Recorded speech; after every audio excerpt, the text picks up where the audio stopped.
Un espoir pour les défenseurs du climat en France. Lors de la première audience de l'affaire du siècle devant le tribunal administratif de Paris, la rapporteure publique a estimé qu'il y avait bien une faute de l'État à n'avoir pas respecté sa trajectoire de réduction des émissions de gaz à effet de serre.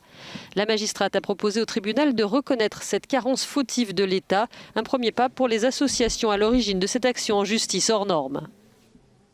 On ne peut pas renvoyer aux citoyens la responsabilité de lutter contre le dérèglement climatique. Il faut que l'État agisse par des politiques publiques. Sans décision collective, nous n'y arriverons pas. Et ça a été dit très clairement. S'il y a une sanction, une condamnation d'une juridiction administrative vis-à-vis de l'État français, ça va être compliqué pour le pouvoir politique, compliqué pour ce gouvernement de continuer à prétendre, comme il le fait, que la France est sur une trajectoire exemplaire, parce qu'aujourd'hui ce ne sera plus seulement des organisations comme les nôtres qui disent que la trajectoire n'est pas la bonne, mais une juridiction administrative française. La France s'est engagée à diminuer ses émissions de 40% d'ici à 2030 par rapport au niveau de 1990.